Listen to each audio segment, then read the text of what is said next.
22장.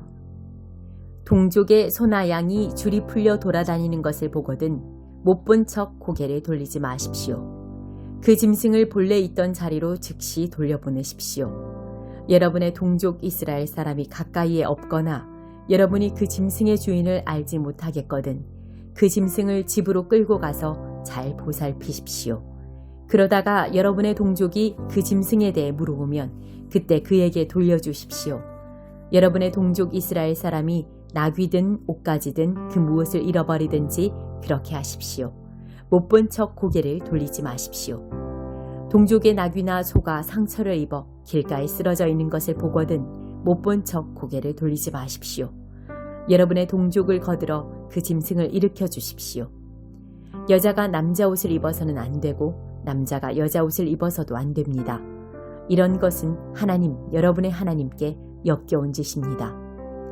여러분이 길을 가다가 나무나 땅에서 새의 둥지를 발견했는데 어미새가 새끼나 알을 품고 있는 경우 새끼를 품고 있는 어미새는 잡지 마십시오.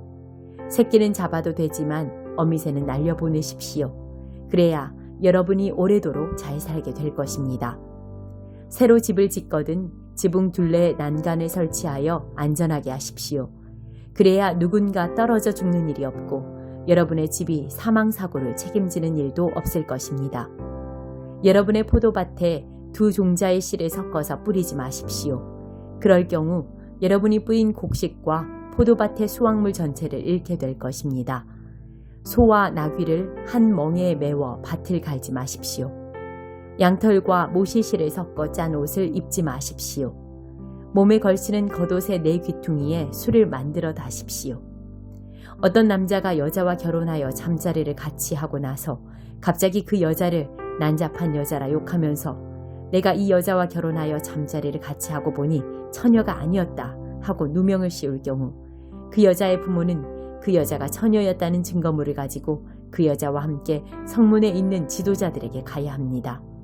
그런 다음 그 여자의 아버지는 지도자들에게 이렇게 말해야 합니다.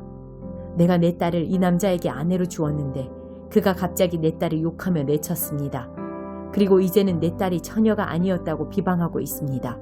하지만 이것을 보십시오. 내 딸이 처녀였다는 증거가 여기 있습니다. 그러고는 지도자들 앞에 그 여자의 피 묻은 결혼 예복을 펴놓아 확인할 수 있게 해야 합니다. 그러면 성읍의 지도자들은 그 남편을 붙잡아 매질하고 그에게 은화 100개를 벌금으로 부과하여 그것을 받아 그 여자의 아버지에게 주어야 합니다. 그 남자가 이스라엘의 처녀에게 누명을 씌웠기 때문입니다. 그는 그 여자를 아내로 데리고 있어야 하며 결코 이혼해서는 안 됩니다. 그러나 그의 주장이 사실로 드러나고 그 여자가 처녀였다는 증거가 없으면 성읍의 남자들이 그 여자를 그 아버지의 집 문 앞으로 끌어내어 돌로 쳐서 죽여야 합니다. 그 여자가 이스라엘 가운데서 수치스러운 일을 하여 자기 부모의 집에 있을 때 창녀처럼 살았기 때문입니다. 이렇게 여러분은 여러분 가운데서 악을 제거해 버리십시오. 어떤 남자가 다른 남자의 아내와 잠자리를 같이 하다가 발각된 경우 둘 다 죽여야 합니다. 이스라엘 가운데서 그런 악을 제거해 버리십시오. 어떤 남자가 이미 한 남자와 약혼한 처녀를 성읍 안에서 만나 잠자리를 같이 한 경우 그 두 사람을 성문으로 끌고 가 돌로 쳐서 죽여야 합니다.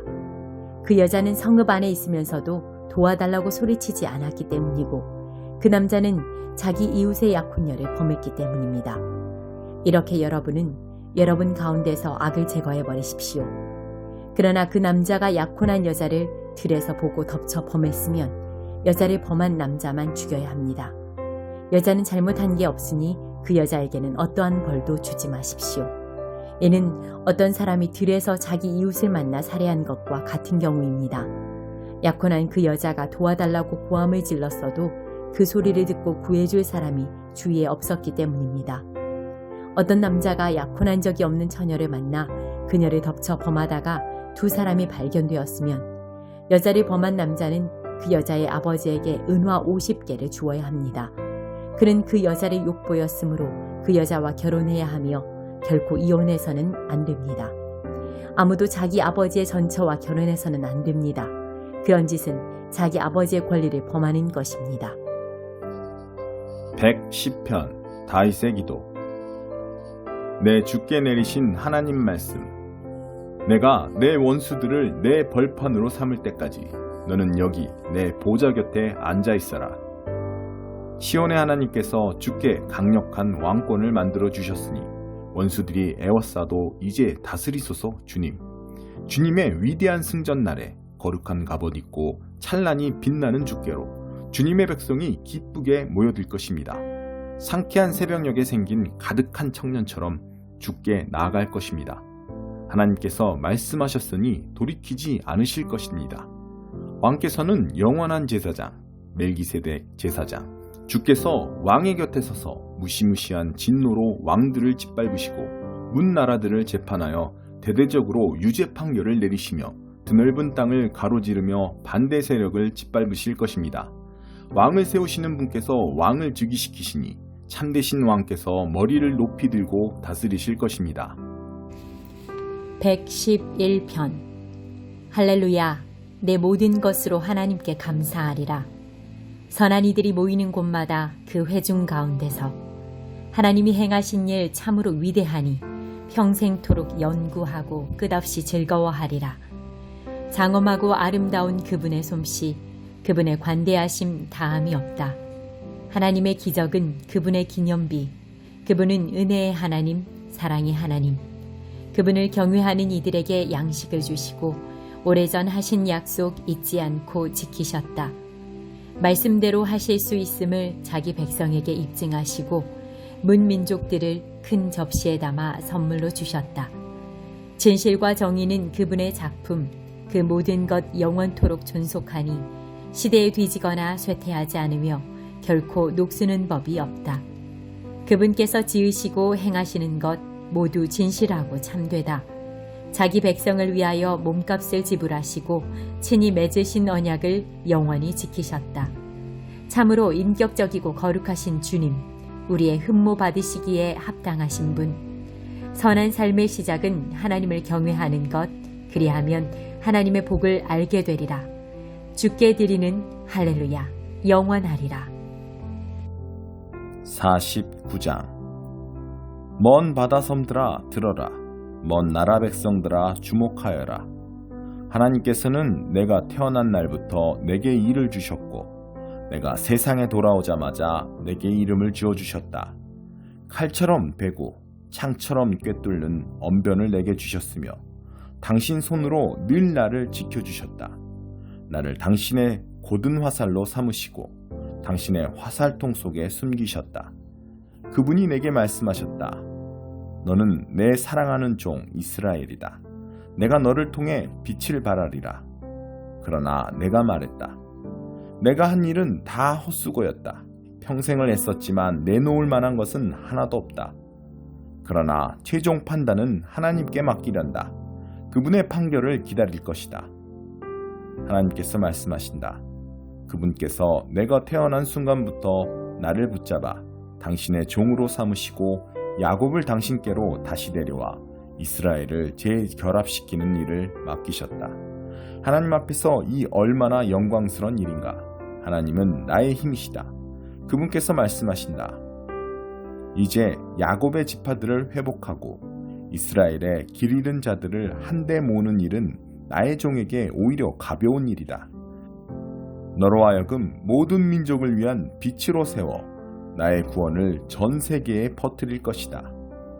하나님, 이스라엘의 속량자, 이스라엘의 거룩하신 분께서 남들에게 멸시받는 자들, 민족들에게 발길질 당하는 자들, 지배층에 종살이하는 자들에게 말씀하신다.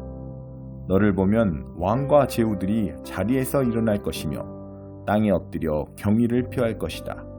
신실하게 약속을 지킨 하나님, 너를 택한 이스라엘의 거룩한 이 때문이다. 하나님께서 말씀하신다. 때가 되면 내가 너희에게 응답할 것이다. 승리를 거둘 때가 되면 너희를 도울 것이다. 너희를 빚어내고 너희를 들어서 내 일을 행할 것이다. 사람들을 다시 내게로 연결시키고 땅의 질서를 바로잡으며 폐허가 된 땅에서 다시 새 삶을 시작하게 할 것이다. 감옥에 갇힌 자들에게 나오너라. 이제 너희는 자유의 몸이다 라고 말하고 무서워 몸을 웅크리는 자들에게 이제 괜찮다. 안전하다고 일러주리라. 그들 돌아오는 길 내내 먹을 것이 부족하지 않겠고 언덕마다 소풍을 즐길 것이다. 누구도 줄이지 않고 누구도 목마르지 않으며 볕을 피할 그늘과 바람을 피해 쉴 곳을 얻으리라. 나 자비하니가 그들의 길 안내자가 되어 그들을 가장 좋은 셈으로 인도할 것이기 때문이다. 내가 나의 모든 산이 길이 되게 하고 그것들을 대로로 바꾸어 놓을 것이다. 보아라, 저기 먼 나라에서 오는 자들, 저기 북쪽에서 오는 자들, 저기 서쪽에서 몰려오는 자들, 저기 나일강을 따라 내려오는 자들.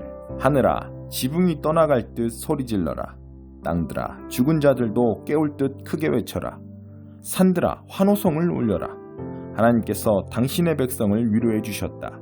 이리저리 두들겨 맞은 백성을 어루만져 돌보아 주셨다. 그런데 시온은 말한다. 글쎄, 나는 잘 모르겠는데 하나님은 나를 버리셨어. 나의 주님은 내가 존재한다는 사실조차 잊으셨어. 어찌 어머니가 자기 품속의 젖먹이를 잊을 수 있으며 자기가 낳은 아기를 버릴 수 있겠느냐. 설령 그럴 수 있다 해도 나는 결코 너를 잊지 않을 것이다. 보아라, 내가 내 손바닥에 내 이름을 새겨두었다. 나는 내가 다시 세우는 그 성벽들에서 결코 눈을 떼지 않을 것이다. 너를 세우는 자들은 너를 무너뜨린 자들보다 더 신속하다. 파괴자들은 영원히 사라졌다. 위를 올려다보아라. 주위를 둘러보아라. 눈을 크게 뜨고 보아라. 보이느냐? 내게 몰려오고 있는 저들이 하나님의 포고다. 살아있는 나 하나님을 두고 맹세하는데 너는 저들을 보석처럼 몸에 두르리라. 저들로 신부처럼 몸을 치장하리라. 폐허가 된 내 땅에 대해 묻느냐? 사륙이 자행된 그 황폐한 땅에 대해 묻느냐? 그 땅은 도저히 주체 못할 만큼 많은 사람들로 북적거릴 것이다. 야만스러운 원수들, 기억에도 남지 않으리라. 유랑 시절에 태어난 자녀들이 내게 여기는 너무 비좁아요. 더 넓은 장소가 필요해요 라고 말할 것이다. 그때 너는 혼잣말로 이 많은 아이들이 어디에서 왔는가? 다 잃고 아무 가진 것 없던 빈털터리 유랑민이었던 나인데 누가 이 아이들을 길러주었나? 이 아이들 어떻게 여기 있게 되었나 할 것이다. 주 하나님께서 말씀하신다. 보아라, 내가 민족들에게 신호를 내린다. 내 백성을 소환하려고 깃발을 쳐든다. 이곳으로 그들이 오리라. 여자들은 어린 아들을 품에 안고 남자들은 어린 딸을 목말 태우고 올 것이다. 왕들이 너의 유모가 될 것이요 공주들이 너의 보모가 될 것이다. 그들이 자원하여 내 허드렛 일을 할 것이다. 내 마루를 닦고 내 빨래를 해줄 것이다. 그러면 너는 내가 하나님이라는 것을 알게 되리라. 나에게 희망을 두는 자는 결코 후회하는 법이 없다. 거인에게 빼앗긴 것을 되찾아올 수 있겠느냐? 폭군의 손에서 포로들을 빼내올 수 있겠느냐? 그러나 하나님께서 말씀하신다. 거인이 약탈품을 움켜쥐고 폭군이 내 백성을 죄수로 붙잡고 있어도 내가 내 편에 서서 너를 위해 싸워 내 자녀들을 구해줄 것이다. 그러면 내 원수들은 미쳐서 발악하며 자기들끼리 죽이다 멸망하리라. 그러면 모두가 알게 되리라. 나 하나님이 나 야곱의 전능자가 너를 구원하였음을. 19장 할렐루야. 나는 하늘에서 큰 합창단이 부르는 노래 같은 소리를 들었습니다. 할렐루야. 구원과 영광과 권능은 하나님의 것. 그분의 심판은 참되고 그분의 심판은 정의로우시다. 그분이 큰 음행으로 땅을 타락시킨 그 여자를 심판하셨다. 그분의 종들이 흘린 피를 그분이 갚아주셨다. 다시 노래가 들려왔습니다. 할렐루야. 그 여자를 불태우며 나는 연기가 하늘 높이 굽이쳐 올라간다. 영원 무궁히. 24 장로와 네 동물이 무릎을 꿇고 엎드려 보좌에 앉아 계신 하나님께 경배하며 찬양했습니다. 아멘, 그렇습니다. 할렐루야. 그 보좌로부터 큰 소리의 명령이 들려왔습니다. 우리 하나님을 찬양하여라. 그분의 모든 종들아. 그분을 두려워하는 너희 크고 작은 모든 사람들아. 또 나는 거대한 폭포소리, 우렁찬 천둥소리 같은 합창단의 소리를 들었습니다. 할렐루야. 주님께서 주권자이신 우리 하나님께서 다스리신다. 함께 기뻐하자. 함께 즐거워하자. 함께 그분께 영광을 돌리자. 어린 양의 혼인날이 임했다. 그분의 신부가 단장을 마쳤다. 밝게 빛나는 모시로 만든 신부옷이 그녀에게 주어졌다. 그 모시옷은 바로 성도들의 의다. 천사가 내게 말했습니다. 어린 양의 혼인 축하연에 초대받은 사람들은 복되다고 적어라. 천사가 덧붙여 말했습니다. 이 말씀은 하나님의 참된 말씀이다. 내가 천사의 발 앞에 엎드려 경배하려는데 천사가 말렸습니다. 이러지 마라. 그가 말했습니다. 나도 너처럼 예수를 증언하는 너의 형제자매들과 같은 종일 뿐이다. 예수의 증언은 곧 예언의 영이다. 흰 말과 그 말을 타신 분. 그 후에 내가 보니 하늘이 활짝 열렸는데 흰 말과 그 말을 타신 분이 보였습니다. 그 말을 타신 분은 신실함과 참됨이라는 이름을 가진 분인데 순전한 의로 심판하시고 싸우시는 분입니다. 그분의 눈은 불꽃이며 그분의 머리에는 많은 관이 씌워져 있습니다. 그분에게는 오직 그분만이 알고 계신 한 이름이 새겨져 있습니다. 그분은 피로 물든 옷을 입으셨고 하나님의 말씀이라고 불립니다. 하늘의 군대가 흰 말을 타고 눈부시게 흰 모시옷을 입고 그분의 뒤를 따릅니다. 그분의 입에서 한 날선 칼이 나오는데 그분은 그것으로 모든 민족을 정복하시고 쇠지팡이로 모든 민족을 다스리십니다. 그분은 주권자 하나님의 맹렬한 진노의 포도주 틀을 발로 밟으십니다. 그의 옷과 허벅지에는 만왕의 왕, 만주의 주라고 적혀 있습니다. 나는 한 천사가 태양 안에 서서 중간 하늘을 날고 있는 모든 새들에게 소리치는 것을 보았습니다. 하나님이 베푸신 큰 잔치에 오너라. 와서 왕과 장군과 전사와 말과 그 말을 탄 사람들의 살을 배불리 먹어라. 자유인이나 노예나 작은 자나 큰 자나 할 것 없이 그들 모두를 너희 배가 찰 때까지 먹어라. 나는 그 짐승과 그와 함께 모인 땅의 왕들과 그들의 군대들이 그 말 타신 분과 그분의 군대에 맞서 전쟁을 벌이려고 하는 것을 보았습니다. 그러나 그 짐승은 붙잡혔고 그와 함께 그의 꼭두각시인 거짓 예언자 곧 표징을 일으키고 짐승의 표를 받고 그 형상에게 예배한 이들을 현혹시키고 속였던 자도 붙잡혔습니다. 그 둘은 산채로 유황이 타오르는 불못에 던져졌습니다. 그리고 남은 자들도 그 말탄 분의 칼에 그분의 입에서 나오는 그 칼에 죽임을 당했습니다. 모든 새들이 그들의 살을 배불리 먹었습니다.